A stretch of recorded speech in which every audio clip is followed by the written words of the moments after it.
saya toleh belakang ini memang benar, saya lihat ada perempuan itu ngawang. Jadi ini motor saya itu diuber gini mas. Terbang ya? Iya mas, terbang. Bukan seperti Superman tapi berdiri gini mas. Berdiri. Iya berdiri. Bola matanya yang sebelah kiri itu lepas. Saya tuh bisa melihat jelas rongga matanya itu lubang. Nggak ada bola aja.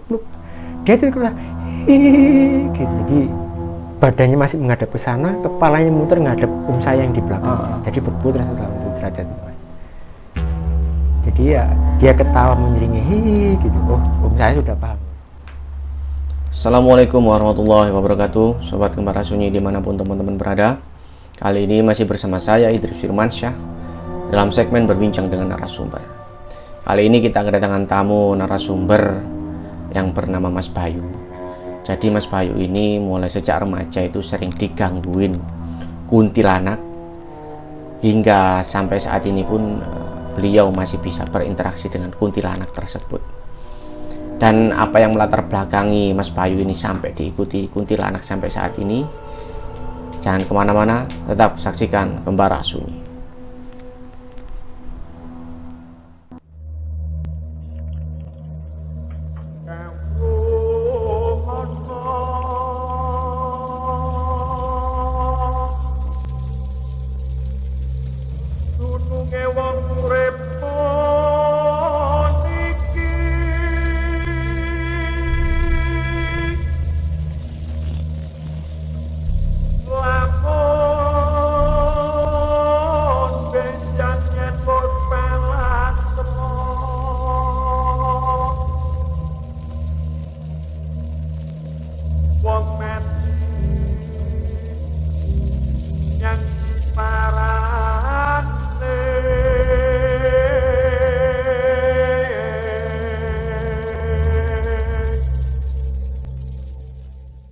Oke, assalamualaikum warahmatullahi wabarakatuh, Mas Bayu. Waalaikumsalam warahmatullahi wabarakatuh. Gimana kabarnya hari ini, Mas Bayu? Alhamdulillah sehat, baik-baik. Rutinitas puasa masih kerja ya? Alhamdulillah masih lancar. Alhamdulillah ya, semoga berkah lah untuk Amin, semuanya. amin. Ya Mas Bayu, aku tertarik ketika Mas Bayu kemarin mengirimkan tulisan cerita di Word itu ya, terus Siap. di WA ke saya. Iya, betul. Menarik sekali karena apa menariknya? Mas Bayu ini mulai dari remaja dulu itu kan sering diikuti, dan katanya sampai sekarang udah diikutin si sosok kuntilanak itu. Ya. Betul nggak Mas? Ya kalau diikuti hanya waktu itu Mas. Kalau yang sekarang ini kadang cuma ya dia say hello lah ibaratnya. Say hello gitu ya? Baik-baik saja. Tapi sampai sekarang berarti ya? Sampai sekarang kadang juga masih. Nah ini yang menarik ini. Itu awal mulanya dulu itu ceritanya itu seperti apa sih Mas Bayu? Ya. Bisa diceritakan mungkin? Ya baik. Jadi ceritanya dulu kejadian ini ketika saya masih sekolah SMA Mas, tahun 2004 kurang lebih ya. Jadi kita masuk ya Mas ceritanya. Jadi saya tuh punya sahabat namanya Wahyu. Jadi saya Bayu dan sahabat saya itu Wahyu. Kebiasaan saya sama dia itu kalau nongkrong itu tidak suka di tempat-tempat yang cenderung ramai, itu saya tidak suka. Jadi kita lebih suka nongkrong di tempat-tempat yang sepi. Jadi kita bisa tenang, tidak suara bising knalpot itu tidak dengar, jadi tenang lah. Tapi kecenderungan tempatnya seperti itu cenderung ada penunggu-penunggunya, ada tamu-tamu yang tidak terlihat. Tapi saya dan Wahyu sudah terbiasa dengan keadaan itu. Salah satu tempat yang suka saya jadikan tempat nongkrong atau sekedar menenangkan pikiran selepas ujian itu ada di lapangan bola dekat rumah saya itu Mas. Nah, posisi lapangan bola itu memang dekat makam. Jadi jejer Mas, lapangan bola lalu sebelah baratnya itu makam. Nah, pada waktu itu hari Kamis, ingat saya itu Mas. Seperti biasa, Wahyu ini datang ke rumah saya. Ayo nongkrong, ayo. Nah, gitu. Di mana Mas? Ya cari tempat yang sepi lah. Habis ujian fisika pusing kepala nih ya wis. Akhirnya saya sama Wahyu berangkat ke lapangan bola dekat rumah saya. Di situ ada tribun Mas, ada 2 tribun di sisi selatan sama utara. Lokasinya di sebelah timurnya lapangan itu. Kebiasaan saya setiap kali masuk ke lapangan bola itu lampu motor saya matikan supaya tidak menimbulkan prasangka yang lain-lain ketika dilihat orang kampung. Padahal kita cuma nongkrong ya sambil sangu kopi sama teh gitu kan. nyampe di situ kita biasa mas sebelumnya lewat ketika di situ terus merasakan kehadiran sosok baik itu anak kecil atau orang tua itu sudah biasa karena sudah sering di situ jadi tidak ada kekhawatiran. Kenal lah ya, sudah kenal. Ya sudah kenal lah, kita juga sering di situ. Pada waktu itu kita kan ngobrol gitu mas tentang tetangga saya yang baru meninggal ceritanya itu. Jadi Wahyu itu tanya, loh, tanggamu yang depan rumah mana? Oh sudah meninggal. Loh kapan kok nggak tahu? Iya ini sudah ada 1 mingguan. Karena peringatan 7 hari ini sudah lewat dan selama 7 hari ini kamu nggak ke rumah kan? Oh ya. Ngobrol lah kita mas. Nah, posisi duduknya itu saya menghadap ke barat. Jadi saya menghadap ke lapangan bola lalu setelahnya itu adalah makam. Nah, asal kita ngobrol gitu. Tiba-tiba dari sisi selatan pojokan lapangan itu saya melihat ada sosok perempuan yang mendekat. Nah, teman saya itu juga tahu gitu. Dia tanya, "Lu itu siapa, Pak?" Nggak tahu saya bilang. Bukan orang asli sini, orang baru. Iya mungkin. Kalau orang lama pasti udah tahu kita lah, nggak mungkin dia gangguin kita. Orang lama itu maksudnya penghuni lama ya, yang ada demit lama gitu ya, seperti itulah bahasanya. Lalu dia mendekat mas, tapi bukan jalan kaki ya, dia kayak ngawang gitu. Jadi saya sama Wahyu diem aja, santai aja, tetap kita ngobrol bagaimana tadi ujian, apalah masalah ya anak sekolah gitu. Tiba-tiba ketika dia nyampe di tengah lapangan yang itu ada tiang gawang gitu mas, di sisi lain itu dia hilang. Loh kok nggak ada sudah? Ya biarin, mungkin dia dapat teman bermain. Kita ngobrol mas, setelah lama itu enggak malam, waktu itu sekitaran jam 7:30. Enggak lama suasana itu seketika berubah gitu. Seharusnya di lapangan itu kan anginnya kenceng, sepoi-sepoi enak sekali, itu panas. Jadi posisi saya itu, saya duduk di sini, terus teman saya Wahyu di sebelah utara. Nah, sudah was-was rasanya itu, was-was kok nggak enak, nggak nyaman. Teman saya itu, saya tanya, kenapa? Kok diem aja?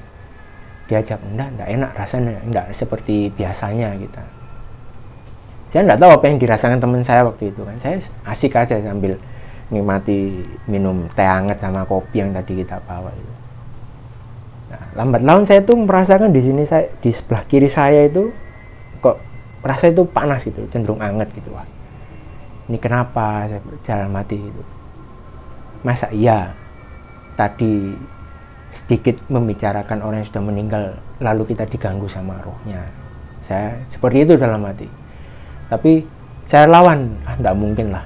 Orang yang sudah meninggal itu hubungannya sama Allah, sudah enggak bisa mengganggu orang yang sudah memang masih hidup di dunia. Betul. Yes. Saya doakan lah, saya kirim Fatihah untuk tetangga saya sudah meninggal. Saya kira selepas itu perasaan sudah akan lebih tenang. Ternyata itu malah lebih parah lagi lah, panas, merinding atau apa. Terus saya ingat apa yang dibilang bapak saya.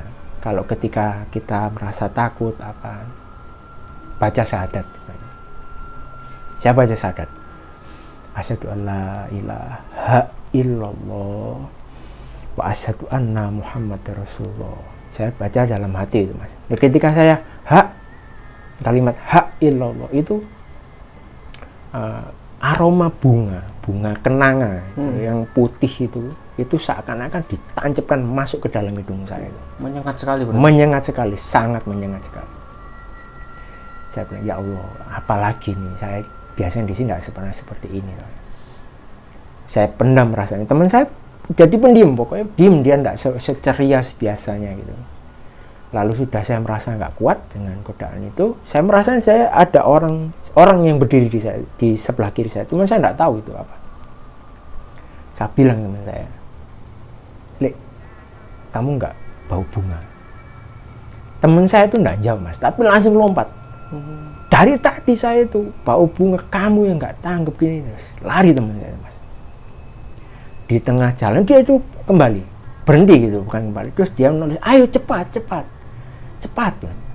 Sebelahmu itu, lihat sebelahmu itu ada apa. Kondisinya saya kan di lapangan masih gelap ya. Saya nyarilah kunci motor yang tak taruh di sebelah kanan saya. Jadi antara saya sama dia, terus sama kopi sama rokok saya cari. Ambil kunci motor, saya kontak. Karena nggak ada double starternya mati, saya harus pakai starter kaki toh. Starter kaki, setelah berapa kali nyala itu motor. Lah yang bikin saya kaget, biasanya kan kalau saya masuk ke lapangan, lampu motor itu selalu saya matikan seperti yang saya sampaikan tadi. Itu tiba-tiba lampu nyala. Nah di depan saya sebelah kiri saya ngeliat ada sosok putih tinggi, Mas. Saya lihat gini, saya sampai nggak bisa ngelihat mana mukanya, mana macam, nggak bisa, cuma tinggi putih. Nah teman saya dari jauh teriak, ayo cepat, dia sudah berdiri di depanmu itu, cepat, ayo cepat. Nah saya kan putar balik motor, saya tetap berusaha tenang gitu, Mas. Terus saya hampiri teman saya lompat, HP ku mana? Sudah tak bawa. Ya wes naik kan. Lah kondisi waktu itu kan musim kemarau seperti ini, Mas. Jadi kondisi lapangan itu kan harusnya kering. Tapi ketika saya nyetir motor itu berat sekali, tak meliuk-meliuk gitu, Mas. Sampai ketika mau keluar dari lapangan itu kan ada pondasi tinggi gitu. Saya sampai mau nabrak pondasi itu, Mas. Teman saya, kamu itu gimana nyetir? Wis tenang, jangan khawatirin, sama-sama takut, sudah diem. Banyak-banyak doa saya bilang gitu.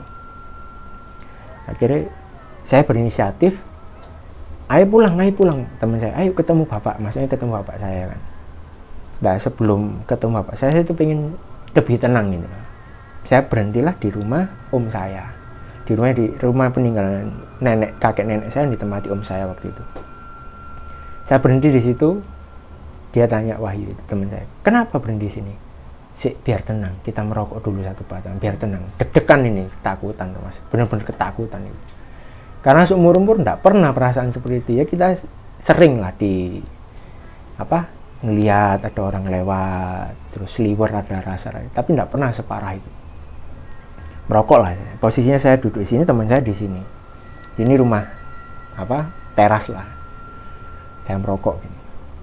Tiba-tiba rokok itu belum habis satu batang itu, udah nggak nyaman lagi, Mas. Saya kembali bawa bunga belas gitu. Saya noleh kan, penasaran, saya pengen noleh ke sebelah kanan itu, kenapa sih kamu? Saya lihat gini ada bentuknya perempuan, pakai gaun, karena saya bilang perempuan karena dia pakai gaun putih gitu, Mas. Dalam hati, aduh, dia ngikut ternyata. Rokok saya matikan.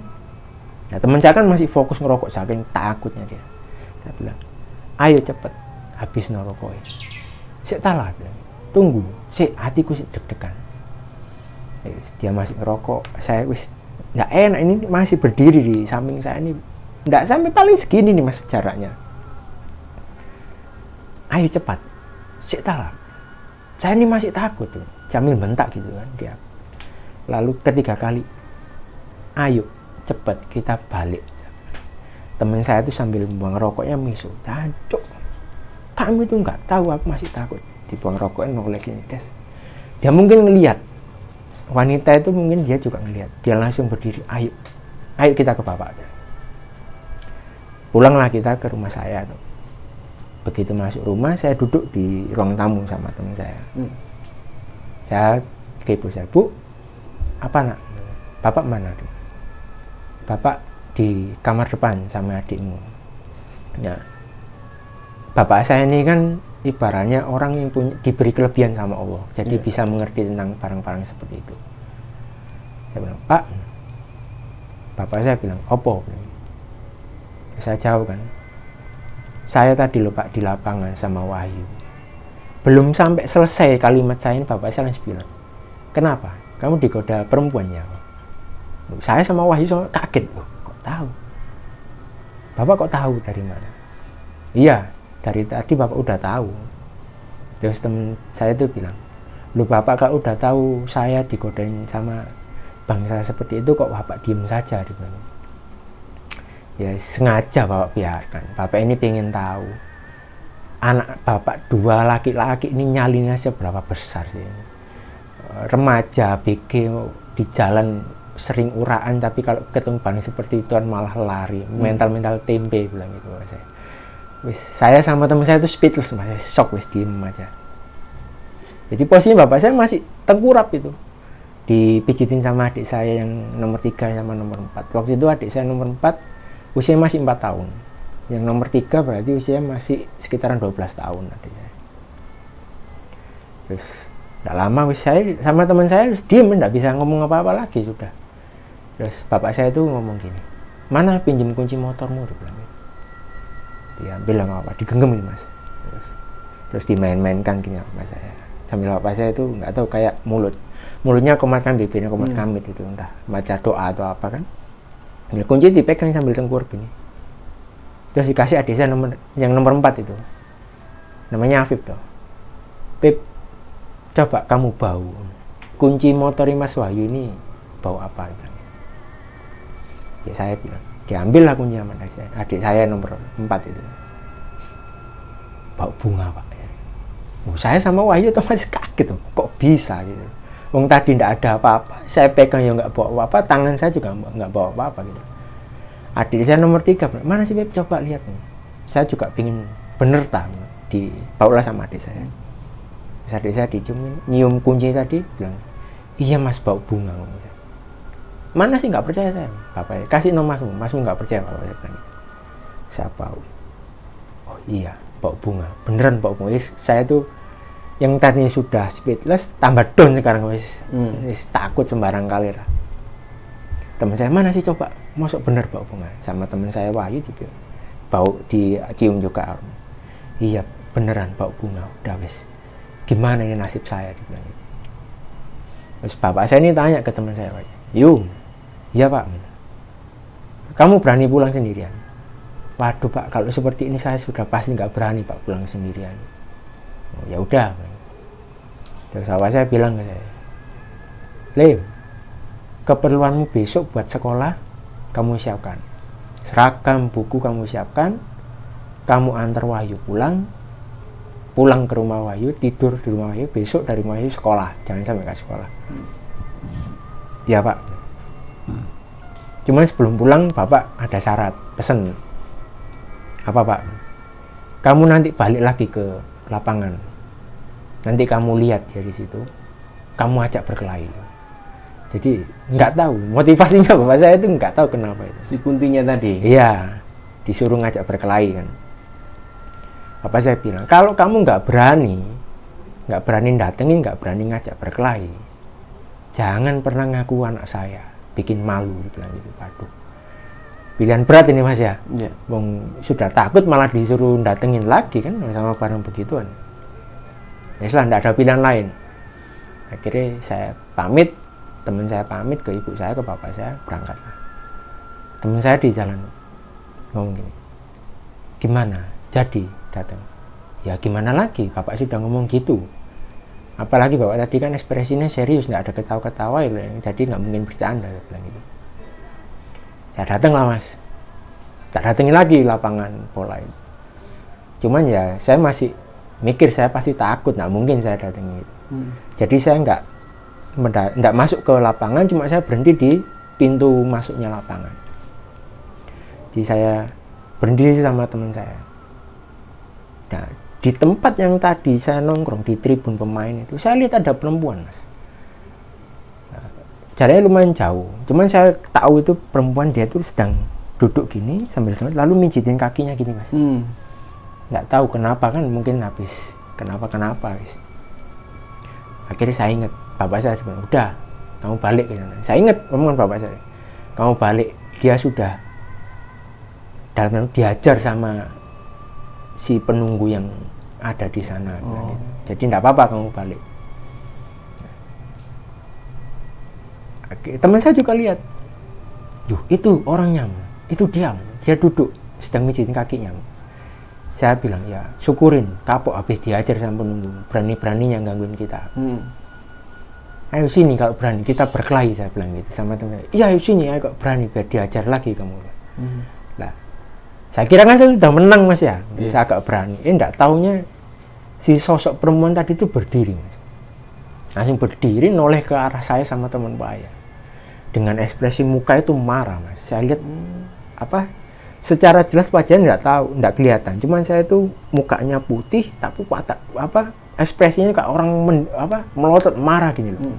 kayak orang mengeram gitu kan. Terus teman saya, lu dia berdiri, ayo cepet balik. Jadi saya sama teman langsung lari mas, wis. Nggak ngurusi yang seperti itu lah, wis. Mendingan cari selamat ya. Iya. Nah, pulanglah saya ke nganter teman saya. Ya teman saya tuh di tengah jalan, ayo cepet, kenceng. Loh kenapa? Kita diikutin nih, Bang. Itu dia tuh ngikutin, jadi saya tuh dikejar sama dia, sama kuntilanak tadi. Saya toleh belakang ini, memang benar saya lihat ada perempuan tuh ngawang gitu. Jadi ini motor saya itu diuber gitu mas. Terbang. Iya mas, terbang. Bukan seperti Superman tapi berdiri gini mas. Berdiri. Iya berdiri gitu. Wes, saya gaskan motor, saya coba mbak. Sebelum masuk ke perumahan teman saya bilang, kunci rumahmu siap dong. Iya. Jadi teman saya ngambil kunci rumah sudah digenggam. Begitu sampai di depan rumah teman saya itu langsung lompat, langsung buka pagar apa wes masuk ke rumah. Di balik pintu itu saya ngintip. Ternyata memang benar sosok perempuan tadi itu saya baru bisa ngelihat wajahnya jelas. Benar sosoknya berdiri di depan pagar rumah teman saya. Saya bilang, dia di depan rumahmu. Masa enggak percaya saya? Coba kamu lihat apa? Dia, iya. Teman saya ngeliat, iya dia di depan rumah saya. Tapi nggak bisa masuk. Gitu. Iya nggak tahu, nggak bisa masuk. Ya. Dan tak perhatikan, memang di rumah teman saya itu kan ada yang jaga lah ibaratnya, mas. Juga sosok perempuan juga yang ada di garasi. Jadi itu keluar, kayak orang mau berkelahi. Jadi mungkin kuntilanak tadi kalau saya bisa bilang ya, nggak bisa masuk karena takut sama penunggu rumah itu. Ada yang jaga itu. Iya ada yang jaga tadi. Yes. Karena masih takut nggak bisa langsung tidur mas. Itu kejadian belum malam kok. Itu sekitaran jam 9:30, 9 malam itu ketika saya diganggu. Karena saya nyampe di rumah Wahyu sekitar jam 10 malam kan. Yes.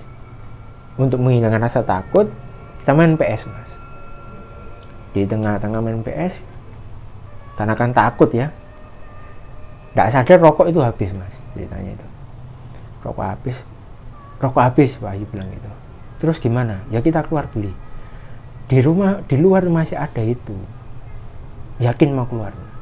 Ya gimana lagi daripada ngerokok, saya takut malah. Ya wis lah, ayo keluar, saya bilang gitu. Keluar lah. Tapi sebelum keluar saya intip dulu mas. Di luar itu ada ndak sosok itu tadi? Saya intip di jendela, oh enggak ada, aman, saya bilang. Ayo cepat, saya bilang. Nah, enggak tahu kenapa, biasanya di dekat rumah teman saya itu ada orang kios rokok. Biasanya kan buka 24 jam, enggak tahu itu tutup, mas. Mau enggak mau saya harus jalan agak jauh lagi. Perjalanan berangkat itu aman, santai, tenang, gitu. Enggak takut, enggak apa. Saya naik motor pun pelan-pelan kan, santai. Tapi ketika setelah beli rokok, balik itu, mas. Di tengah jalan itu teman saya teriak, ayo cepat. Kenapa? Tarik kenceng motor, ditarik kenceng. Kenapa? Kita dikejar lagi, dia nedengin lagi. Tak toleh lagi, ternyata memang benar. Dia ngikutin lagi. Mas. Terbang lagi di belakang. Wis. Singkat cerita sudah sampai di rumah, wis aman, mas. Hari Jumat saya sekolah kan. Karena sekolah, wis sudah. Sore saya pulang. Saya kira kan sudah selesai itu mas, ceritanya terornya itu sih. Ternyata berlanjut, itu hanya permulaan. Jadi malam, bapak saya yang kemarin libur, bapak saya kan kerja sebagai tenaga keamanan di pabrik. Mas. Iya. Waktu hari Jumat itu bapak saya kerja masuk malam.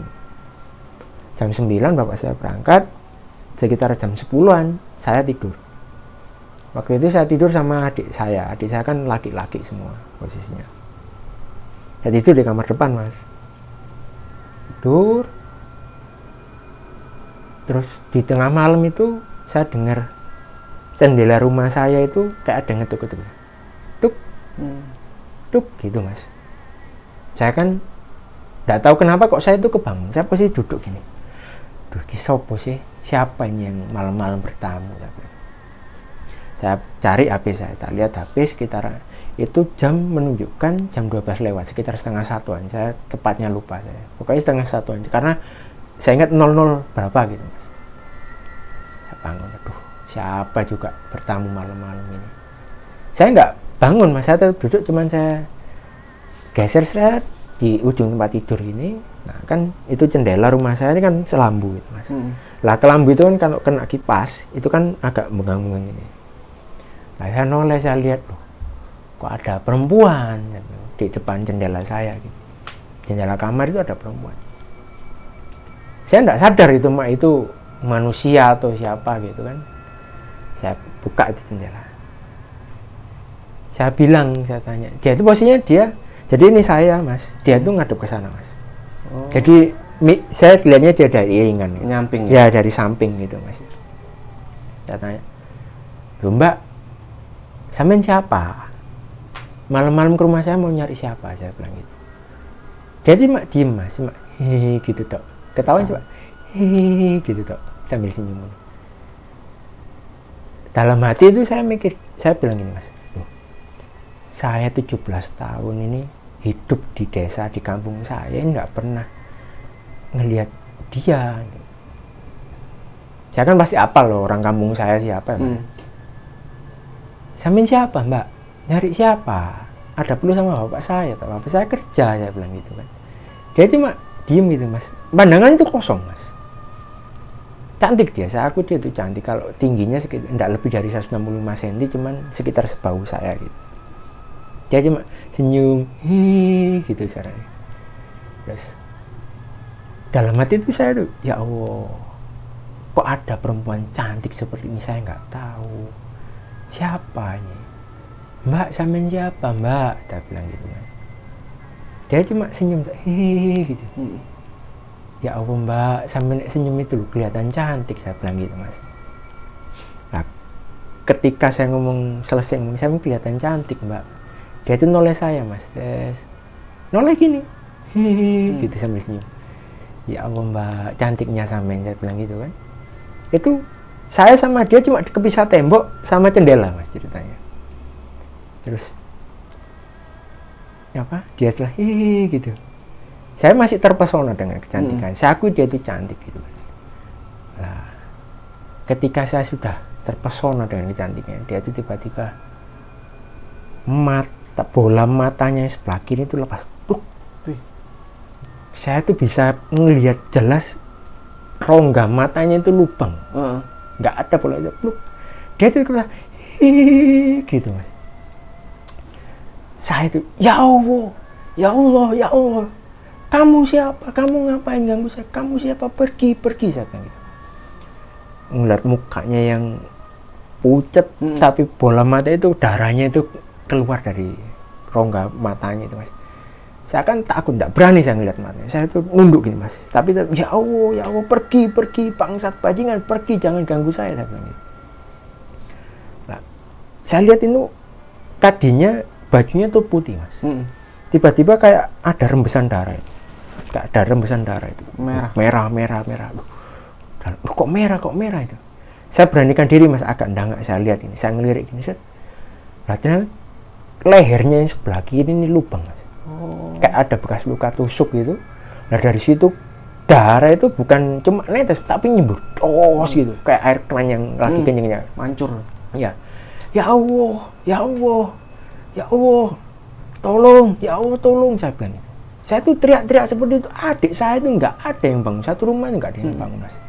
Jangan kan bangun, adik saya gerak aja loh enggak Mas. Ya Allah tolong, saya asyhadu an la ilaha illallah wa asyhadu anna Muhammadur Rasulullah, saya bilang gitu. Muka saya udah saya tutupin gitu Mas. Setelah saya baca syahadat, terasa kayak ada yang ngelus kepala saya bagian belakang ini. Jelek sekali. Saya itu tiba-tiba entah antara saya itu tidur atau pingsan ya Mas ya. Pokoknya saya bangun udah pagi kan. Saya bangun itu karena HP saya bunyi Mas. Bunyi, tak lihat siapa sih pagi-pagi bangun nelpon ya. Saya lihat itu jam waktu itu menunjukkan sekitaran jam 5:30. Tak lihat loh, bapak saya dari telepon kantornya kan. Halo, assalamualaikum Pak. Waalaikumsalam Lim. Nggih Pak, kok tumben nelpon pagi-pagi? Ya, bapak mau tanya di rumah aman-aman aja. Alhamdulillah aman Pak. Nggak ada apa-apa Pak. Adikmu aman nih, ada adik masih tidur. Ibu itu udah di belakang, udah di dapur, saya bilang gitu. Oh ya udah, tunggu bentar lagi bapak pulang. Nah, singkat cerita, Pas saya pulang mas, sekitar 6:30 sampai rumah. Nah, ibu saya itu udah ngomel aja kan, udah apa, ya marah-marah lah pagi-pagi itu. Kenapa bu, kok marah-marah? Saya bilang itu, ini loh depan kamar, jendelamu kok baunya busuk sekali, tapi bukan pesing, busuk gitu. Ini siapa yang buang air di sini ibu saya? Nggak buang air di sini. Saya tidur paling terakhir, nggak ada orang keluar kok, ya ada udah tidur. Kamar mandi deket aja kok ada yang buang. Nggak tahu mungkin kucing atau apa bu, saya bilang gitu. Nggak mungkin, ini pasti kencingnya orang ini, air kencingnya orang, baunya seperti ini namanya. Nah bapak saya kan datang gitu. Ada apa sih bu, pagi-pagi udah rame, nggak enak sama tetangga. Ini loh pak, depan jendela ini loh, pintu apa, baunya busuk kayak gini. Siapa yang kencing di sini? Kurang ajar itu, bilang gitu ibu saya kan. Bapak saya cuma lewat terus cuma gitu kak. Udah, nggak apa-apa, diem. Udah sampean masak aja di belakang. Ibu saya ke belakang mas, padahal itu sudah disiram air sabun, disiram air sunlight, disiram bipol. Baunya itu nggak karu-karuan, kayak bau busuk-busuk anyir darah gitu. Cuman cuma di depan jendela saya tadi. Terus bapak saya bilang ibu saya, bu, buatkan beras kuning 1 gegem. Bu saya kan mungkin karena emosi ya, sampean itu nggak tahu kalau saya masih repot gini, kok malah suruh bikin yang aneh-aneh. Sudah bikinkan, jangan banyak pertanyaan, bikinkan. Dipikirkan lah sama ibu saya beras kuning itu tadi 1 gegem. Terus sini nak, duduk. Bapak saya duduk, nyuruh saya duduk. Saya duduk gitu.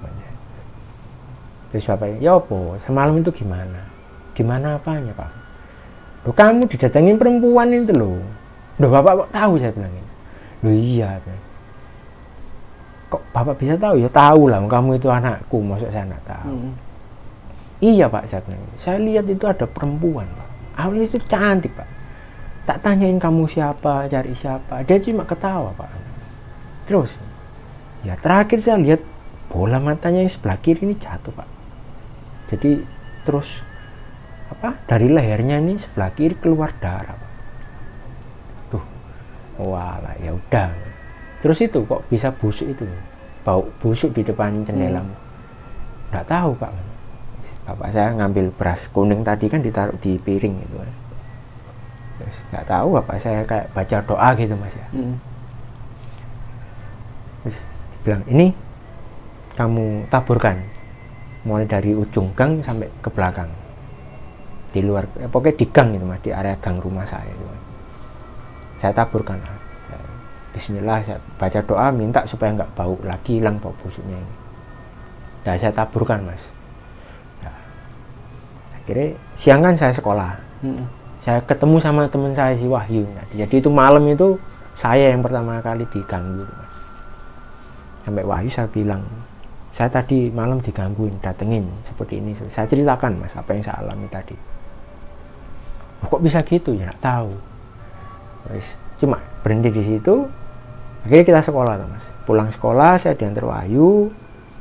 Saya malam tidur tenang mas, nggak ada gangguan, tenang saya.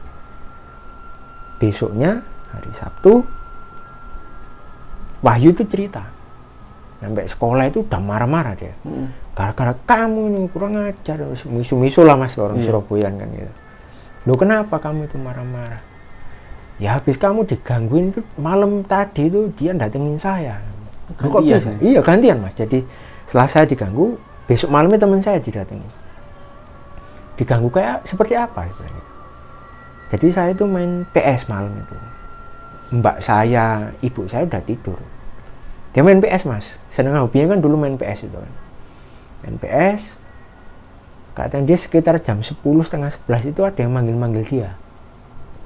Wahyu gitu mas. Tapi suara perempuan. Wahyu. Sopo mana gitu bilang gitu kan. Siapa lagi manggil malam-malam?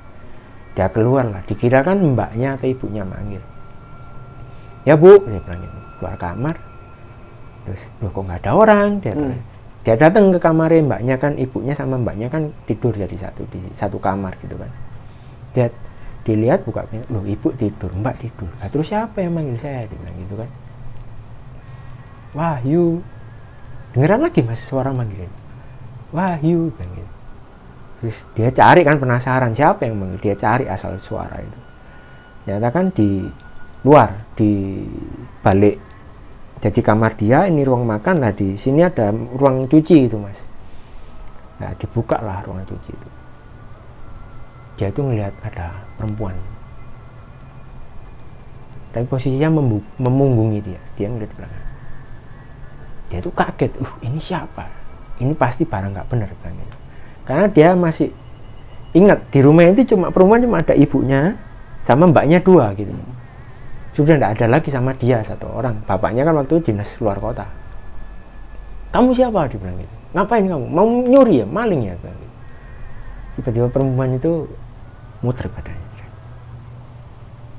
dengan terus setelah muter itu bisa kelihatan jelas tuh mas, mukanya, badannya, tubuhnya kelihatan jelas. Itu tadi dengan bola matanya yang hilang 1 di sebelah kiri, sama lehernya gini tuh keluar darah mas. Temen saya tuh, bajingan, bangsat, setan kamu, tutup itu, berubah. Dia lari ke kamar, sudah. Ya Allah, ketakutan. Dia itu cuma dengar suara orang ketawa gitu aja, perempuan ketawa gitu. Pergi, jangan ganggu saya nggak ganggu kamu, pergi. Kalau ada salah saya minta maaf, pergi, pokoknya pergi, jangan ganggu saya, bilang teman saya. Wis. Akhirnya ditunggu dah wis. Akhirnya sampai mungkin dia terlalu capek teriak-teriak gitu ya. Sama seperti saya, jadi ketika saya berteriak, teman saya teriak itu nggak ada orang rumah, nggak ada yang bangun, nggak ada yang dengar gitu mas. Sampai dia ketiduran ceritanya, sampai paginya sekolah, siangnya sekolah ketemu saya diceritakan tadi guys. Oke, terus kita sekolah, sore pulang mas. Nah bapak saya waktu itu udah kerja atau masuk kerja atau nge-shift malam, berangkat kerja. Bapak berangkat kerja jam 9, lah ibu saya, adik-adik saya itu tidur di ruang tamu karena kan dingin hawanya kan, jadi tidurlah di ruang gelar tikar gitu mas, gelar karpet. Nah satu rumah itu ibu saya, adik saya itu langsung tidur, kayak enggak yang susah tidur enggak, dia langsung tidur, mereka adik saya, ibu saya itu tidur. Nah cuman saya nggak bisa tidur mas. Aduh gimana nggak bisa tidur ya, saya nyalakan TV, nonton TV saya mas. Cuma saya supaya saya cepet ngantuk, saya matikan lampu rumah, jadi cuma ada cahaya TV itu kan. Sekitaran jam 10:30 mas, itu ada yang manggil saya. Bye, suara cewek. Duh, siapa ini cewek? Kedengaran jelas sekali, jadi saya rebahan sambil lihat TV itu. Bye, saya bangun kan, siapa ini yang bangun saya? Terus panggilan tetap, bye. Saya kan penasaran, saya cari itu asal suaranya. Nah di tempat saya nonton TV itu kan ada jendela, sama seperti kamar depan saya itu, cuman tidak ada kelambunya. Jadi saya ketika noleh saya bisa ngelihat luar langsung. Saya lihat di situ ada teman saya, teman sekolah saya, sebut aja Win gitu ya, saya biasa manggil Win. Win, saya bilang gitu, Win, kamu ngapain di situ? Saya bilang gitu. Iya, tolong, aku minta tolong. Minta tolong apa? Kamu ngapain di sini malam-malam? Pokoknya minta tolong, saya ada masalah, minta tolong. Kamu sama siapa? Diantar siapa? Kok tahu rumah saya? Enggak, saya sendirian. Enggak, tolong bukain pintunya, kita ngobrol. Oh iya, tunggu dulu, saya bilang gitu. Nah, saya kan dari tempat saya nonton TV, kamar itu mau ke pintu kan saya jalan. Tapi di tengah perjalanan saya ingat, loh, si Win ini nggak pernah tahu rumah saya, dan dia nggak diantar orang, kok bisa tahu rumah saya? Satu, yang kedua, dia cewek, jam 10:30 malam ngapain ke rumah saya? Dan kalaupun orang bertamu, lampu sudah saya matikan semua, nggak mungkin dia pasti balik, nggak mungkin dia manggil-manggil saya. Saya balik mas ke jendela tadi, saya lihat dia masih ada di situ. Kamu siapa? Saya bilang gitu. Nggak, aku temenmu. Enggak, kamu bukan temen. Kamu siapa? Saya bilang gitu. Bin ini nggak tahu rumah saya. kalau tiba-tiba ada di depan rumah saya, kamu siapa? Kamu pasti bukan dia. Ngaku kamu, saya bilang. Bajingan kamu, kurang ajar kamu, ganggu saya kamu. Siapa kamu? Saya bilang. Nah, setelah saya bentak itu mas, dia menunjukkan sosok aslinya tadi. Jadi ya dengan mukanya pucat putih, kulitnya putih, bajunya putih, tapi nggak ada bola matanya satu yang kita gitu mas. Pergi kamu, saya nggak ada urusan sama, pergi, jangan ganggu saya lagi, pergi kamu. Saya tuh teriak-teriak gitu mas, sambil maki-maki gitu mas. Nah, orang rumah adik saya itu, ibu saya tidur cuma beda kamar, nggak ada satupun yang bangun. Dia tuh kayak menjauh gitu, sambil ketawa itu tetap lama-lama pelan-pelan terus hilang plus. Saya balik lagi ke tempat tidur sambil nonton TV lagi. Nggak selang lama, nggak sampai setengah jam, ada lagi yang manggil-manggil saya. Mas, mas, bilang gitu. Suara perempuan. Saya familiar banget dengan suara ini. Kok suara ibu? Jadi suaranya itu mirip suara ibu saya. Mas, saya bangun lagi. Saya sudah bisa menebak asal suara dari jendela tadi, mas. Saya lihat, saya kan gelap mas. Saya kan, ibu, saya bilang gitu. Bu, sampai ngapain di situ, saya bilang gitu. Iya mas, tolong bukain pintunya, ibu nggak bisa masuk, kekunci, bilang gitu. Lu ngapain kok di luar malam? Masuk bu, iya bukain pintunya biar ibu bisa masuk, saya bilang gitu dia. Nah, saya jalan, lah di tengah jalan itu mas, saya kan melewati tempat ruang tamu. Iya. Nah, saya nggak sengaja tuh nginjek kaki mas. Kaki siapa ini, saya bilang gitu kan. Saya nyalakan lampu, kita lihat itu ternyata yang saya injek itu kakinya ibu saya mas. Nah, biasanya ibu saya ketika lampu tidur, lampu kan digelapi, ketika ada nyalain lampu, ibu saya itu langsung bangun, kerasa gitu. Nah, waktu itu ibu saya itu nggak bangun sama sekali. Dengan saya teriak-teriak tadi juga nggak ada yang bangun, ibu saya, adik saya nggak ada yang bangun. Saya dalam hati gini, saya ngomong gini, kalau ini ibu, yang di luar tadi siapa, saya bilang gitu. Akhirnya lampu saya biarkan nyala, saya balik lagi. Di dekat itu kan ada meja mas, jam makan, tempat naruh makanan atau apa. Di situ ada pisau mas, saya ambil pisau. Kamu siapa? Saya tunjuk gini sama pisau. Kamu siapa? Kamu kurang ajar, bajingan, kamu mau ganggu saya lagi. Kamu siapa? Tunjukkan, kamu siapa hasilnya. Ya, dia ketawa lah dengan lambat laun muka yang awalnya mukanya ibu saya itu berubah jadi mukanya dia tadi mas. Kamu pergi, jangan ganggu saya, pergi, tak tusuk mati lagi kamu, yes. Omongan orang takut kan mas, enggak lupa, sudah ada logika atau apa, yes. Tak bilang gitu. Akhirnya dia pergi mas, lama pergi. Cuman kan itu ya sempat bikin saya takut. Saya masih ingat sampai historia gitu mas. Pergi kamu ya, pergilah dia. Nah, nggak lama dari situ saya bisa ngantuk mas. Akhirnya saya ngantuk, saya tidur. Hari Senin saya ketemu sama teman saya cerita, Wahyu tadi, aku tadi didatengin lagi semalam seperti ini. Saya ceritakan yang tadi itu mas. Teman saya bilang, loh kemarin kamu, terus saya, terus kamu lagi, berarti nanti ini saya jatai. Nah, teman saya udah ngomong gitu, waduh ya berdoa semoga enggak lah. Ya wes. Jadi teman saya pulang kan mas, kita pulang sekolah, ternyata bener mas. Besoknya teman saya itu cerita, jancuk sebenarnya, teman saya ngumpat itu. Saya semalam beneran didatengin. Loh gimana ceritanya? Ya untungnya itu nggak seperti pertama kali didatengin. Saya diganggu lewat mimpi. Cuman akhirnya saya tahu wajahnya dia. Jadi saking takutnya dia mas, dia itu nggak berani tidur sendirian. Teman saya itu tidur sama mbaknya sama ibunya, ngerumpel lah di kamar itu. Sampai mbaknya bilang, kamu itu udah gede lagi, deset masa tidur masih mau kumpul sama ibu sama mbak. Nah sebelumnya teman saya itu sudah cerita sama ibu saya kondisi ketika dia diganggu sama makhluk halus seperti itu. Akhirnya ibunya bilang, Wahyu ini habis diganggu sama makhluk halus, jadi dia nggak berani tidur sendirian. Teman saya bilang, iya mbak, saya tak ikut tidur sini, saya nggak berani tidur sendirian. Nggak apa-apa, saya tidur lantai aja. Nah, tidurlah teman saya itu Wahyu di lantai, Mas. Ya di tengah, ya itu di mimpi, terus dia itu mimpi seakan-akan dia itu naik motoran, jalan-jalan gitu. Di tengah jalan dia tuh ngeliat ada perempuan gitu loh, dihampiri. "Loh Mbak, mau kemana?" Dibilang gitu. "Ayo tak antar," dibilang gitu. "Iya Mas, aku melok." "Loh Mbaknya antar kemana?" "Enggak, nggak usah diantar, aku melok aja, aku ikut aja gitu. Saya lihat Pak, wajahnya cantik ya, dia itu cantik Pak. Jadi saya bilang, "Enggak, saya harus tahu dulu Mbaknya itu antar kemana, jangan sampai nanti jadi fitnah, nanti jadi masalah buat saya." "Enggak Mas, terserah Masnya mau kemana, aku melok." Wah, pikiran teman saya tuh, ini berarti barang nggak bener pasti. Nah, ketika teman saya mau ninggalin dia tuh, motornya seakan nggak bisa lari Mas.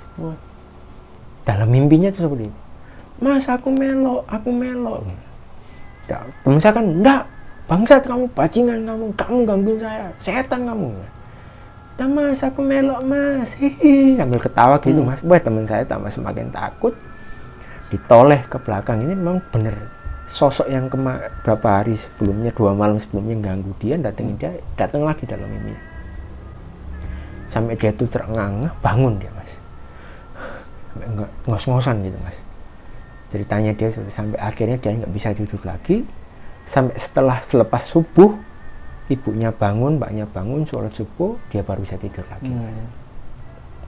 Sampai dia bilang ke saya, dah saya nggak kuat, ayo kita minta tolong bapak itu maksudnya bapak saya, gimana solusinya gitu. Akhirnya malam, kebetulan bapak saya itu kan kerjanya kan 5 hari masuk terus libur lah, itu sudah 5 hari libur kan Mas. "Pak," teman saya itu bilang, "saya udah nggak kuat Pak, gimana caranya Pak, saya sudah nggak kuat." "Nggak kuat kenapa? Lah enak diikutin perempuan cantik," bilang gitu apa saya Mas. "Enggak Pak, sudah Pak, saya nggak kuat, saya sudah kapok, sudah 1 minggu ini tidur nggak nyenyak, tidur nggak tenang, dia diteror lah bahasanya Mas." "Gimana yuk?" Tanya, "Iya Pak, sama, saya juga nggak kuat Pak." "Ya udah," kan semalam habis Wahyu, berarti nanti gilirannya Bayu datengin. "Enggak, saya nggak mau," saya bilang gitu. Saya kira itu lagi Mas, bikin beras kuning, bilang gitu. Bikin beras kuning,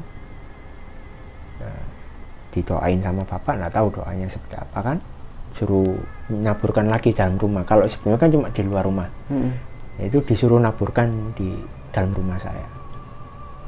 Terus Wahyu, "Saya mana Pak? Buat saya apa Pak?"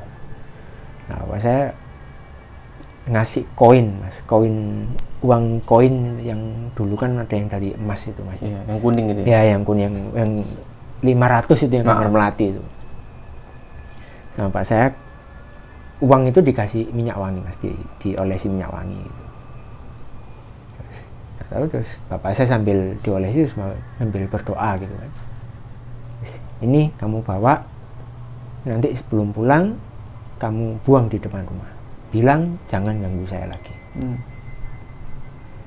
Tahu Mas, alhamdulillah setelah itu saya dan Wahyu tidak pernah digangguin lagi Mas. Baik itu dari didatengin atau masuk mimpi, tidak pernah Mas.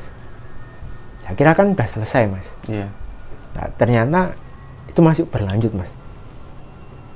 Yang tadinya si kuntilanak tadi itu gangguin saya sama Wahyu, gantian ganggu di keluarga saya, tante saya. Jadi tadi kan yang dari lapangan, sebelum saya pulang saya kan berhenti di rumah saya. Lah, dia ganggu di situ Mas. Jadi di teras itu ada kayak garasi gitu Mas. Di situ ada motor saya Yamaha V80 lama itu Mas. Itu mati, mogok kan, sudah nggak bisa nyala. Nah, malam-malam tante saya itu kebangun. Ceritanya itu, tante saya cerita ke bapak saya setelah kejadian itu, terus datang ke rumah cerita ke bapak saya. Jadi ceritanya malam-malam tante saya kebangun, dilihat itu masih sekitar jam 10 malam. Nah, tante saya tuh mendengar kayak orang naikin motor, tapi nggak nyari apa, kayak per motor berjadi gitu loh. Dan saya penasaran, loh ini siapa? Malam-malam apa mainan gini.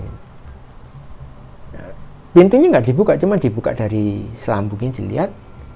Bener mas, di atas motor saya itu ada kayak perempuan duduk. Jadi sosoknya perempuan, dia duduk. Jadi dia duduk, terus motornya dibuat cocotan gitu mas. Nah itu kan dari pernya kan karena udah motor lama mas ya, mungkin berkarat atau apa. Jadi pernya cicit gitu ya, bunyi gitu kan. Nah tante saya tanya, "Loh mbak, sampean siapa?" Cuman tante saya nggak buka pintu, cuman dari jendela itu dibuka. "Loh mbak, sampean siapa? Ngapain di situ?" Nah, gitu. Si perempuan tadi cuma tetap mainan gitu mas, cicit. Setelah bunyi cicit dia ketawa, hihihi gitu. Ketawa, masih ketawa gitu. Ditanyain sampai 3 kali sama tante, "Kamu siapa mbak? Kamu ini orang waras atau orang gila? Ngapain di rumah saya?" Ditanyain nggak jawab gitu. Nah setelah ditanya 3 kali, tante saya ngomong tadi, perempuan itu turun mas, turun berdiri, langsung muter badannya gini, ngadep ke tante saya. Dia nggak ngomong mas, dia cuma senyum. Mukanya itu pucet, rambutnya panjang, bajunya putih, matanya sebelah kiri tidak ada mas. Sama wujudnya sama seperti yang ditampakkan ke saya sama teman saya tadi. Yes. Dan saya bilang, Pak minta tolong gimana caranya supaya nggak ganggu lagi. Bapak saya bilang, saya kan sudah bilang rumah itu jangan digelapi, nyalakan biarpun cuma lampu 1 biji, biar nggak kayak rumah kosong ibaratnya gitu. Ya, udah dikasih syarat lah sama Pak saya bahasannya gitu. Iya. Sampai nggak ganggu lagi, alhamdulillah. Alhamdulillah sudah nggak ganggu, nggak pernah ada penampakan seperti tadi. Itu kan karena tante saya itu orang yang parno mas. Jadi ketika itu pingsan tante saya itu, baru ketahuan sampai paginya. Kok tertidur di depan pintu gitu loh, ternyata pingsan kan, dibangunkan sama suaminya sama saya. Udah, saya kira kan peristiwanya sudah berhenti di situ mas. Nah ternyata di balik itu gangguan-gangguan itu nggak cuma berhenti di saya sama keluarga tante saya, tapi ke orang kampung, warga kampung saya lainnya juga sudah mulai diganggu. Di teror kampung? Iya, di teror mas. Nah cerita-cerita itu kan akhirnya masuk sampai ke bapak saya. Iya. Nah, setelah peristiwa pertama itu kan kejadiannya kan itu mas, biar ada ibu-ibu biasanya kan habis sholat subuh, olahraga jalan-jalan di lapangan itu, masih jalan aja muter. Waktu itu masih sekitar jam 5-an katanya, jadi masih agak gelap gitu. Jadi jalan sendirian mas, masuk ke lapangan itu sendirian dia. Dia jalan, belum dapat 1 putaran. Itu ada perempuan yang jejeri gini mas. Terus disalip seret, jalan lagi depan ini jalan. Dia itu masih jalan gini. Nah ini belum belum penuh 1 putaran, perempuannya sudah nyalip lagi. Kayaknya perempuan pakai baju putih, rambutnya panjang sepunggung gitu. Saya kira ibu ini kan belum sampai 1 putaran, perempuannya sudah 3 putaran. Sudah 3 putaran lapangan terus jejeri jalan. Disalip. Iya disalip mas. Nah, setelah si perempuan tadi dapat 3 putaran, si ibu tadi dijajarin sama perempuan. Loh mbak, sampe ini siapa? Dia bilang gitu. Kok saya nggak pernah lihat sampean? Sampean orang sini tadi bilang gitu sama ibunya itu. Dia itu diem aja, cuma hehehe ketawa biasa gitu mas. Ibu tadi sudah merasa nggak beres ini, pasti ini bukan barang nggak kenal apa sih. Dia jalan gini, terus diuber lagi. Ditanya, "Sampe ini siapa? Jangan gangguin saya ini cuma mau jalan-jalan." Lah ibu itu noleh gini, si perempuan tadi kan, "Sampe jangan ganggu saya ini mau jalan-jalan aja, mau olahraga," dia bilang gitu kan. Si perempuan tadi noleh gini juga mas, cuman wajahnya itu pucat putih, tapi matanya nggak lubang, cuma putih gitu, terus senyum gitu. Ibu itu langsung pergi, langsung pulang wis. Sejak saat itu nggak pernah jalan-jalan pagi lagi. Nah, kejadian yang kedua, kan di depan lapangan itu kan sebelah kiri kanan, kiri sebelah lapangan kan makam, terus sebelah kiri kan masih tanah kosong mas. Dulu ya masih tanah kosong, cuma ada satu bangunan gitu kan. Nah, di seberangnya itu kan sudah kampung mas, rumah-rumah banyak. Nah, ada salah satu rumah pojokan pas di perempatan itu, kalau pagi kan nyapu-nyapu gitu mas, nyapu halaman. Kalau selepas subuh itu kan dia nyapu halaman gitu. Nah, waktu nyapu halaman itu dia lihat ada perempuan pakai baju putih, rambutnya panjang. Cuma yang dilihat dia dari punggung, dari belakang. Si perempuan ngadep ke arah berlawanan sama dia. Sambil nyapu-nyapu. Perempuan itu berdiri pas di pintu masuk mau ke lapangan bola. Nyapu. Itu siapa perempuan? Orang mana kok kayak orang bingung. Jadi yang dia cuma berdiri diem aja. Terus lah kasihan rek, mungkin orang gila dipikir gitu kan, dibilang gitu kan. Jadi nyapu, nunduk, nyapu lagi, balik nyapu. Nah, nyampe di pagar itu dia nangak ini. Ternyata di depan pagar itu tadi sudah ada perempuan yang tadi dia lihat di pintu masuk mau ke lapangan, dia sudah ada di depan pagar rumahnya dia. Waduh. Dia langsung kaget itu. Dilihat mukanya pucat, matanya nggak ada yang sebelah kiri, lehernya ini juga keluar darah, puncak darah. Terus langsung lari dia mas, jadi sapu lanjut panting langsung lari. Setelah itu nggak berani lagi sudah nyapu-nyapu kalau belum keluar matahari. Nah, kejadian ketiga itu saya pulang dari masjid. Kan rumah saya kan di depan lapangan bola tadi mas. Pulang dari masjid itu, nah di lapangan yang sebelah utara itu kan ada kayak arena bermain, terus di situ ada kayak panggung gitu mas. Nah panggung itu panggung cor yang biasanya dipakai untuk instruktur senam. Jadi biasanya kalau pagi kan ada senam, kalau minggu pagi senam Karang Taruna itu. Nah saya lihat di situ dari luar lapangan itu, dilihat kok ada perempuan. Jadi ada perempuan mas duduk pakai baju putih gitu. Saya kan khawatir itu orang luar kampung saya terus berbuat yang tidak di kampung saya tuh mas. Didatengin sama saya, Mbak kamu siapa gitu. Saya tuh negur gitu, kamu ngapain mbak di situ mbak? Si perempuan itu diem aja mas, diem, ndak jawab ya, nggak keras, diem aja. Jadi dia ngadep ke sana, saya itu dari belakang, jadi ngelihat punggungnya, rambutnya dia, nggak ngelihat wajahnya dia kan. Mbak kamu siapa? Kamu ngapain di sini? Jangan macam-macam loh mbak, dibilang gitu. Dia masih diem aja mas. Mbak kamu ditanyain orang kok diem aja? Orang mana kamu? Saya kan marah kan. Tiba-tiba si perempuan tadi berdiri mas, dari posisi duduk itu langsung berdiri. Jangan jadi kalau orang normal kan berdiri gini, itu enggak, kan langsung berdiri, berdiri gitu. Nah, perempuan itu berdiri tanpa memutar badan, kepalanya yang muter. Kepalanya muter mas ke belakang katanya. Jadi badannya masih menghadap ke sana, kepalanya muter menghadap saya yang di belakang. Jadi berputar 180 derajat itu mas. Jadi ya dia ketawa menyeringai hihi gitu. Saya sudah paham gitu. Lah saya itu bilang, saya ini mutin, kok kamu takutin gitu. Terserah, kamu mau di situ nggak apa-apa, silakan. Tapi jangan ganggu orang. Balik lah saya pulang. Nah cerita-cerita itu sampai didengar sama bapak saya, diceritakan sama saudara-saudara. Kan kalau orang kampung itu kan masih saudara-saudara gitu mas ya.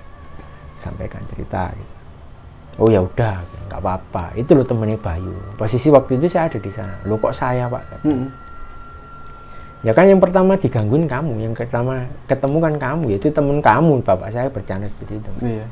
Lah saudara, loh kamu sudah pernah diganggu? Sudah, saya sebelum orang lain justru saya bilang. Kan waktu itu lagi ngobrol bercanda gitu.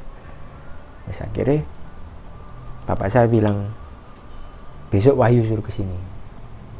Biasanya bapak saya enggak pernah ngundang teman saya datang, enggak pernah. Nggih pak, saya bilang.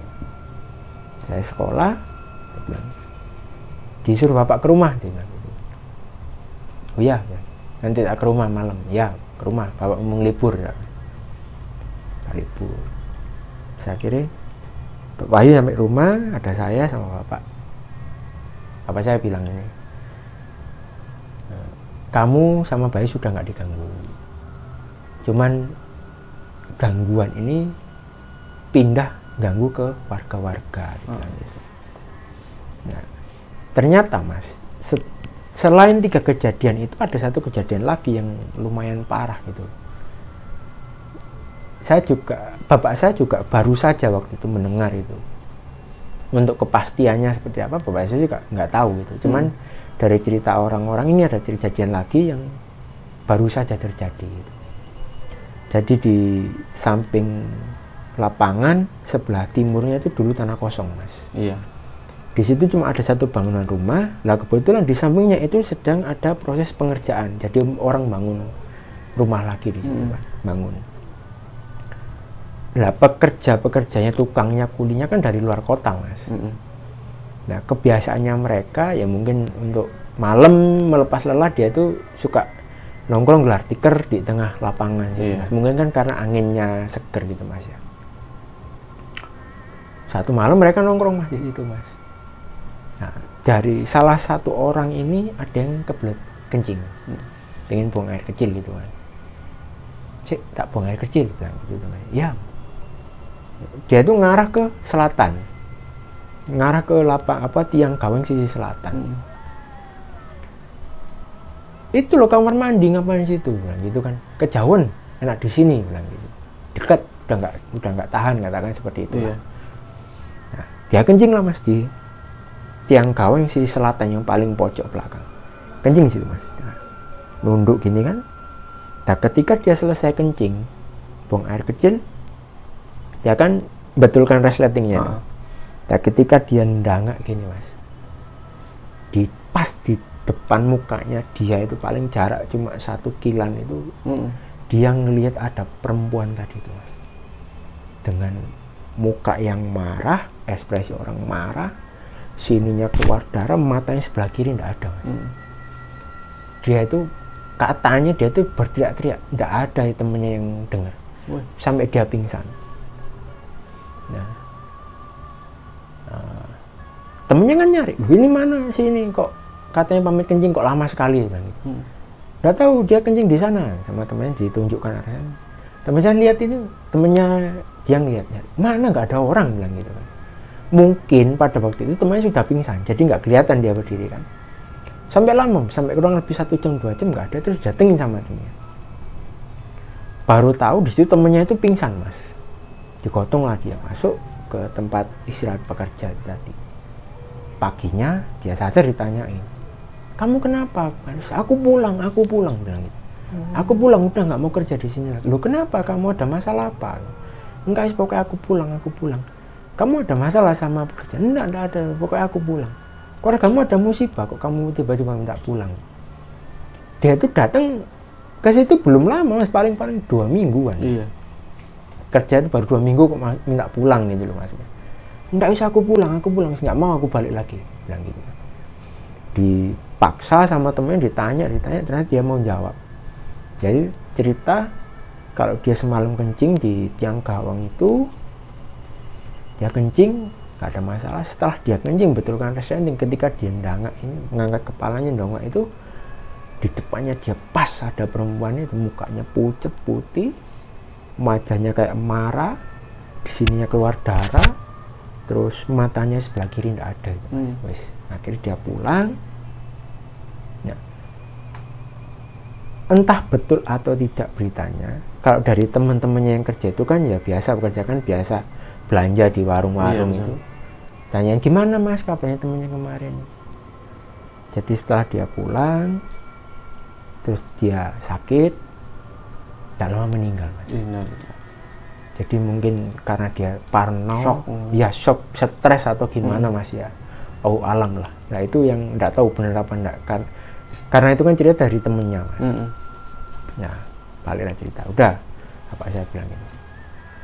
Kamu saya ceritakan asal usulnya, siapa yang ganggu kamu, asal usulnya gimana.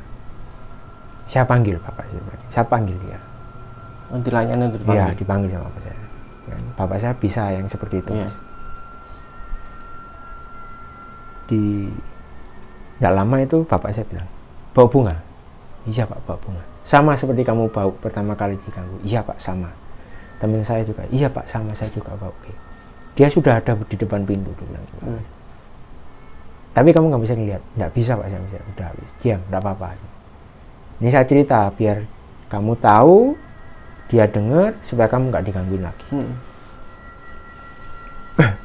Jadi ceritanya itu berapa bulan yang lalu,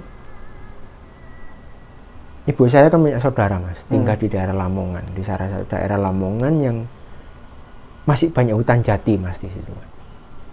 Daerahnya masih banyak hutan jati. Lah salah satu saudara dari Pak D saya, iparnya bapak saya itu, misanannya dia itu sudah nikah berapa tahun, belum punya anak mas. Tapi pernah hamil.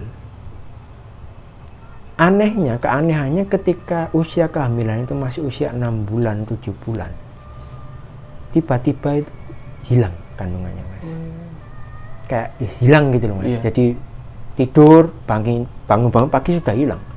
Padahal kalau usia 6 bulan, 7 bulan kan perutnya besar. Sudah lumayan besar ya. Itu hilang mas. Kejadian itu dialami kurang lebih 2 kali, 3 kali mas. Nah akhirnya dikenalkan sama bapak saya, minta tolong lah dibantu doa supaya bisa dapat momongan gitu kan. Alhamdulillah doa bapak saya diijabah, doa si suami istri tadi juga ijabah, dapat momongan akhirnya. Pada akhirnya mereka dapat momongan, punya anak sampai sekarang. Nah usut punya usut, bapak saya cerita, jadi saudaranya Pak D saya ini rupanya jadi korban dalam pencurian janin oleh dukun Prewangan mas. Jadi mungkin ada suami istri yang sudah nikah lama belum punya anak, terus dia minta bantuan sama dukun Prewangan itu tadi, dicurikan janinnya orang yang sudah hamil, dipindahkan ke kliennya dukun Prewangan tadi mas ceritanya. Nah kebetulan saudaranya Pak Desa itu jadi korban sampai 2 kali 3 kali. Nah dibantulah sama Pak saya tadi, berdoa sampai tidak jadi korban lagi. Nah caranya adalah bapak saya kayak menanam sesuatu di dalam rumahnya, jadi supaya tidak didatengin sama barang-barang seperti dipagari lah istilahnya. Ya gampangnya dipagari. Nah ternyata yang jadi korban pagernya bapak saya itu nggak cuma yang dukun Prewangan tadi, barang-barang kiriman itu, tapi juga penghuni rumah itu yang sudah ada di situ juga merasa terganggu. Ada penghuninya juga. Ada penghuninya ternyata. Jadi setelah ditanamin sesuatu sama bapak saya kan pulang ke Surabaya. Katanya yang punya rumah itu setiap malam itu ada orang yang marah geremeng. Rumah jadi panas, bau gak enak, gak nyaman. Padahal di dalam rumah cuma ada 2 orang itu mas. Suami istri itu. Suami istri itu kok, nggak ada orang lain. Dan suara-suara itu nggak cuma didengar si suami aja, si istri juga dengar, jadi sama-sama dengar gitu. Karena mereka takut, trauma dengan kejadian sebelumnya, bapak saya dipanggil lagi, bapak saya kesana lagi. Dibilang bapak saya, nggak apa-apa, biasa, nanti hilang-hilang sendiri. Tunggu aja, paling lama 1 minggu hilang. Nggak usah takut, dibilang gitu. Tetap berdoa, dijaga sholatnya, nggak usah takut, dibilang gitu. Bener mas, setelah 1 minggu itu nggak ada gangguan-gangguan itu mas. Nah, ternyata penghuni rumah yang nggak nyaman dengan apa yang dilakukan bapak saya, dia ini dendam mas, bermaksud untuk menyerang bapak saya. Tapi mungkin ya doanya bapak saya itu masih lebih kuat daripada kesaktiannya barang-barang tadi. Dia nggak bisa nyerang bapak saya, dilala apesnya dia nyerang saya karena masih keturunan bapak saya. Ceritanya seperti itu mas. Iya. Nah, bapak saya bilang ceritanya seperti itu. Jadi nyerang bapak saya nggak bisa. Kebetulan saya yang lengah, saya yang diserang, yang diganggu, yang diteror seperti itu. Iya betul. Bapak saya bilang namanya Dewi. Berarti penunggu tadi itu ya Dewi namanya. Dewi, si kuntilanak yang penunggu tadi yang gangguin saya, gangguin Wahyu sama orang namanya Dewi. Disebutkan bahwa saya namanya Dewi. dia tingginya tidak lebih tinggi dari kamu, paling sebahu kamu, rambutnya panjang. Kalau kamu lihat dia itu seperti perawakan usia 22-23 tahun. Tapi sebetulnya dia itu meninggalnya korban pemerkosaan oleh pemuda-pemuda yang mabuk-mabukan. Lalu dia entah pulang dari mana, terus dicegat, diperkosa, dibunuh, ditusuk gunting lehernya sebelah kiri.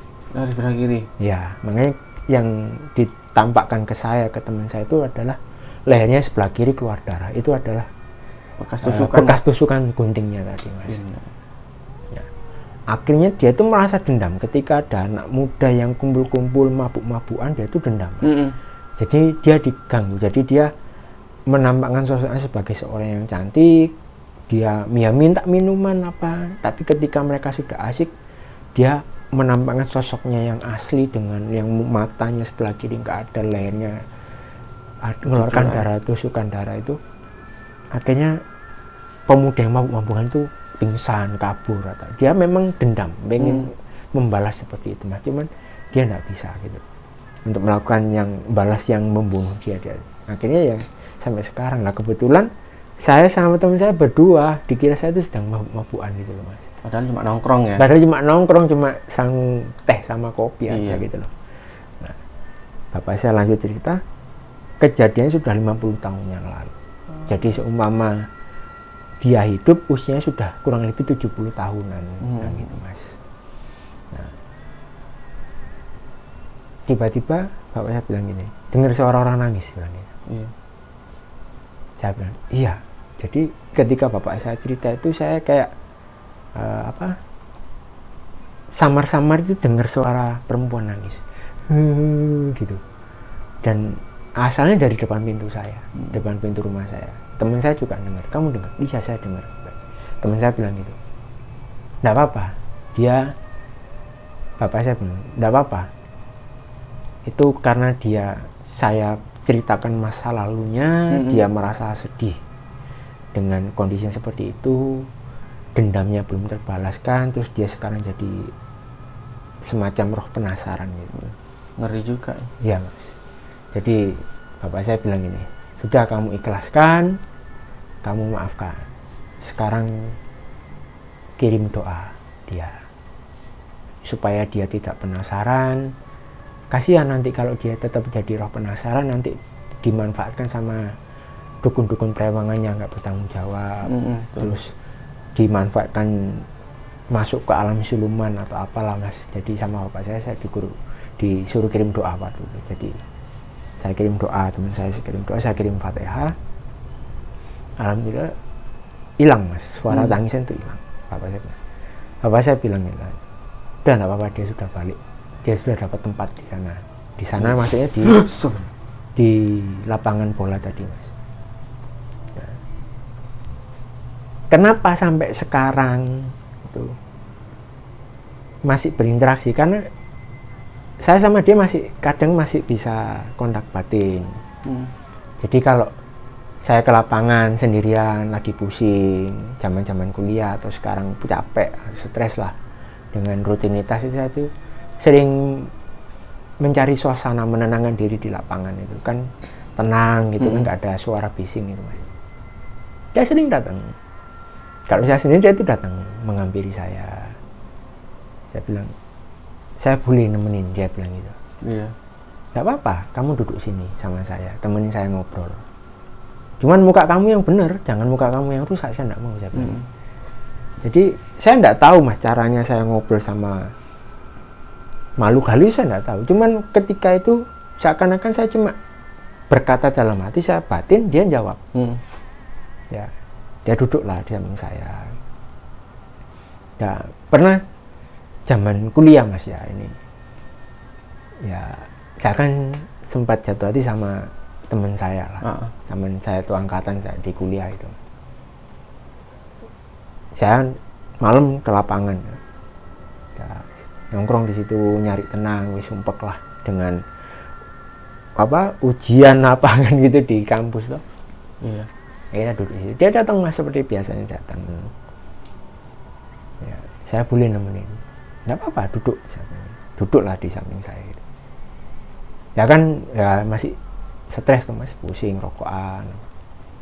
Terus dia tanya mas, ada masalah apa? Dia bilang, enggak ada masalah apa-apa. Dia bilang, masnya lo ada masalah sama mbaknya, dia bilang gitu. Jadi mbaknya yang dimaksud itu adalah orang yang saya taksir mas, saya naksir sama teman saya. Loh kamu kok tahu? Saya bilang gitu. Ya saya tahu, dia bilang gitu. Gimana? Mau saya bantu? Dia bilang. Dia itu ngomong gitu mas. Maksudnya, ya enggak apa-apa, saya bantu aja. Nanti mbaknya lah nyari yang nguber-nguber mas. Saya ingat omongan bapak saya mas. Sebaik-baiknya bangsa seperti itu, hakikatnya tetap ingin menjerumuskan manusia, bangsa-bangsa. Jadi kurang ajar kamu, saya bilang gitu.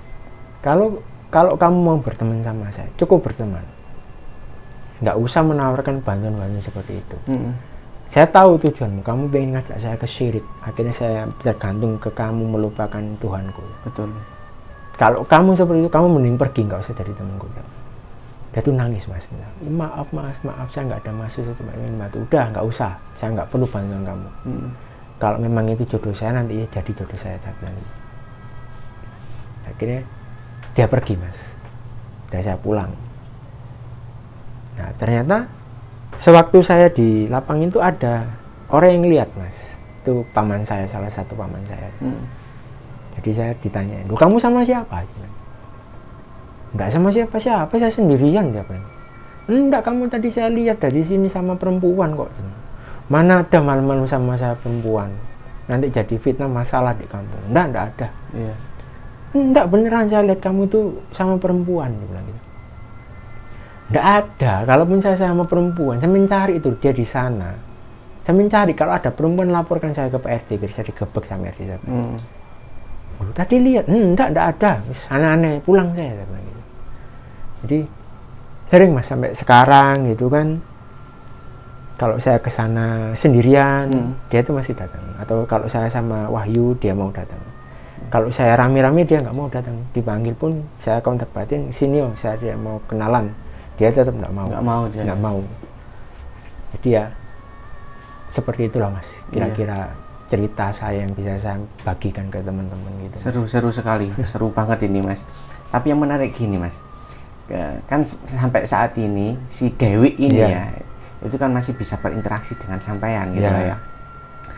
Nah seringkali ada beberapa kisah dari Kembara Sunyi itu yang sampai diceritakan Mas Itang, kemudian sosok itu istilahnya itu mendatangi teman-teman yang menonton gitu loh mas. Apakah mungkin juga nanti ketika teman-teman ini melihat episode ini, si Dewi itu bisa berinteraksi atau bisa nyamperin teman-teman juga nggak kira-kira mungkin kayak gitu? Insya Allah enggak mas. Enggak, insya Allah enggak. Ya nanti saya coba bilang juga ke dia supaya enggak usah gangguin orang-orang. Nah nanti insya Allah saya bantu. Enggak mengganggu lah intinya. Tapi mungkin ketika mungkin teman-teman Sobat Kembara ini mendoakan si Dewi itu supaya lebih tenang, itu kan juga lebih baik juga mas gitu ya. Alangkah baiknya juga mas, yang mungkin perlu saya sampaikan. Jadi ketika teman-teman ada yang mengalami didatengin sosok seperti itu, dikirimi doa mas. Bisa jadi doa kita itu jadi perantara dia supaya nggak jadi roh penasaran gitu mas. Didoakan saja mas, kan cuma kirim Fatihah aja, nggak butuh waktu 5 menit, nggak apa-apa, didoakan ya. Semoga itu jadi amal jariahnya teman-teman yang menonton mas. Amin. Ya dari serangkaian cerita yang barusan Mas Bayu sampaikan, didampingi dan ada yang sosoknya mengikut yaitu si Dewi tadi itu Mas Bayu mendapat hikmah apa sih yang bisa diambil dari cerita itu?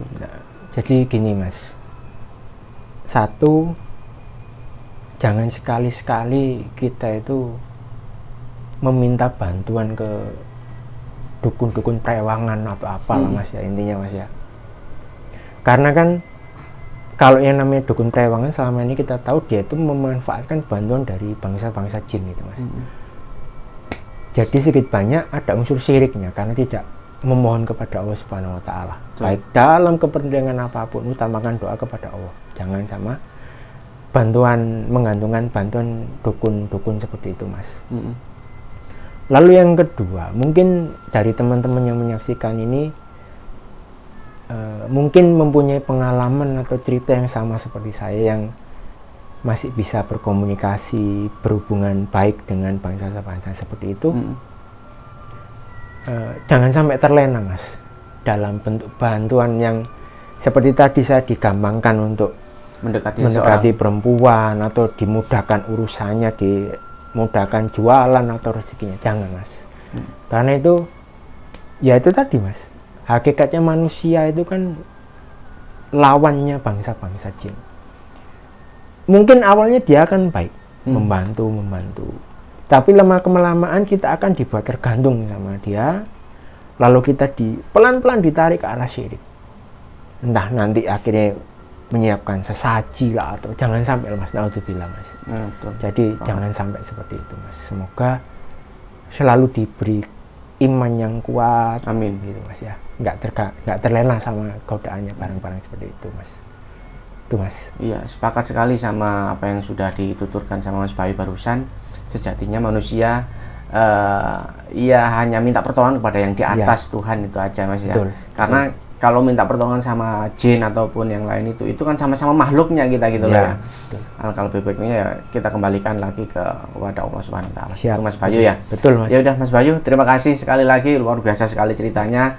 Semoga bisa diambil hikmahnya oleh sobat-sobat Gembara sekalian. Siap. Dan selamat beraktivitas lagi, sampai jumpa di lain hari. Siap. Mas Bayu, terima kasih. Assalamualaikum warahmatullahi wabarakatuh. Waalaikumsalam warahmatullahi wabarakatuh.